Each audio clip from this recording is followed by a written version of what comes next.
Hello, this is the 2024 LEGO Technic Mack LR electric recycling truck. This has 503 pieces, which I did put together on my Twitch channel, and it cost me $33 US. The size of it, relative to a random minifigure, is about like that. So it's approximately minifigure scale, as a number of things have been, or minifig compatible in scale, as a number of things have been from LEGO in the past.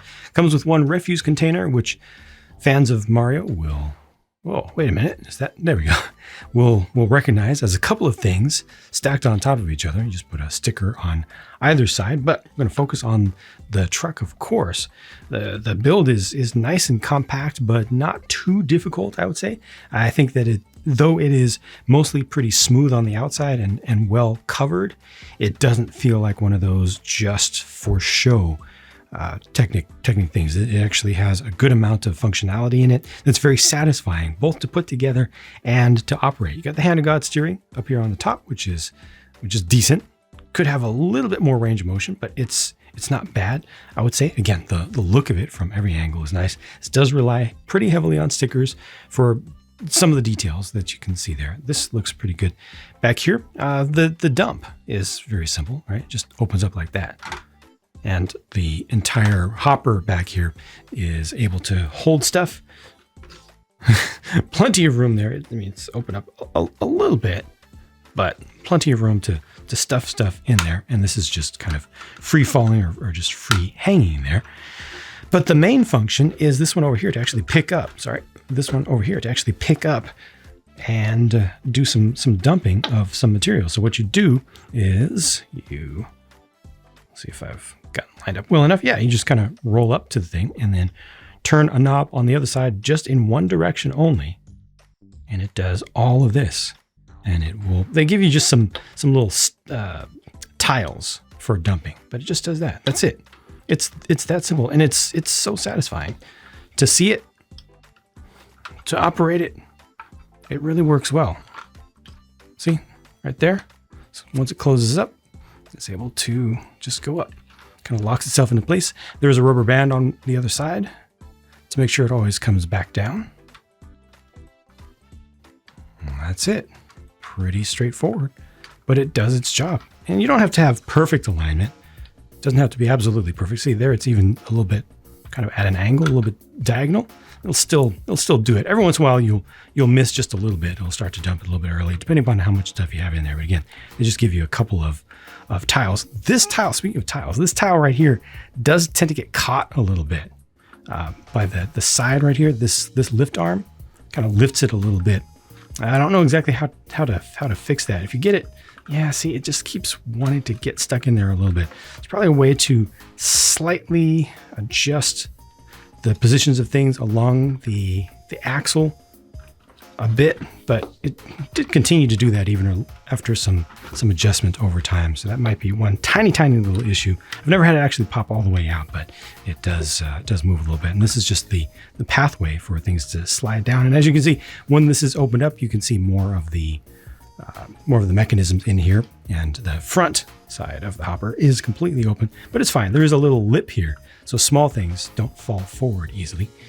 The main chassis itself felt very, very thin and flexible, because it is, but that's to keep everything nice and low.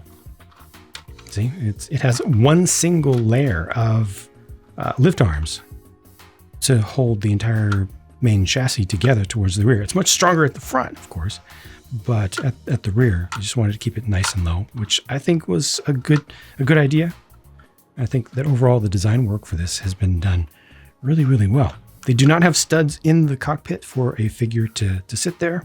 You can't open the doors as well, but you can imagine it, and you can probably pretty easily modify something up for a figure to sit in there. You can't get into the, I guess, would batteries be in here, or is that just like speed controller and stuff? I would think that batteries would be here, because this would be more standard stuff. I don't think that they made an entirely new chassis just for the electrics, did they?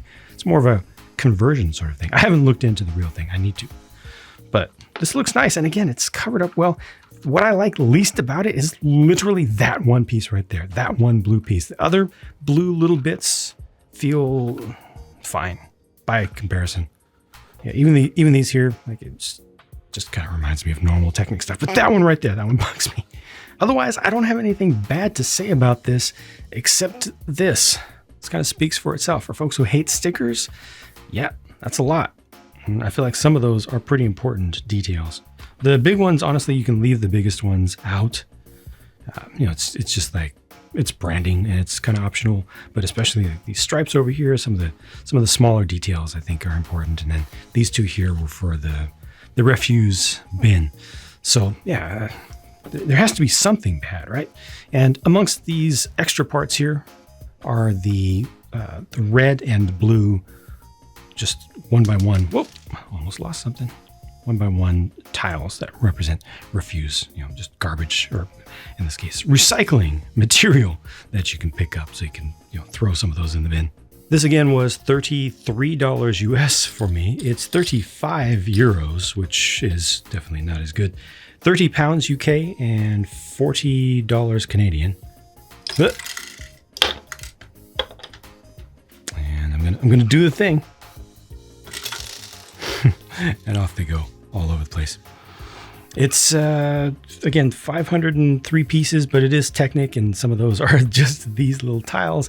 A lot of the pieces are pins, as usual, and small connectors and things, so press part ratio, as usual, not something that I like to focus on, but this does feel like a decent amount of stuff. As a matter of fact, it feels like a good amount of stuff, because not only is there the outward size of it, but it has working, usable, interesting, realistic-ish functions, enough of them, and it feels solid enough. Even though there is a lot of hollow stuff here, it feels solid enough. It feels like I'm really getting something here. It's not just a facade. It's not just a pretty skin on a very basic frame. I feel like this is lower end Technic done better than it even needs to be. I feel like it did not need to have as much nice fairing and covering on it. Although some of that is functional, especially for this back here. But I feel like this did not need to be as pretty as it is, and I think it still would have been a decent deal. So hey, it's better than it needs to be, I think, for the price, at least in the US. Maybe the euro price is a little bit, well, it's a little bit higher, but is it high? I don't know. I think it's still in the reasonable range. Overall, super satisfied with this, and I hope that they will do more things like this, where you get a vehicle that does something too.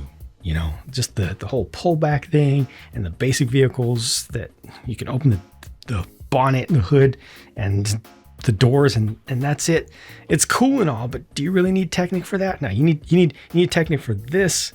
You need Technic for this. You need Technic for this. That's good stuff. I like it. Thanks for watching. I'll talk to you soon.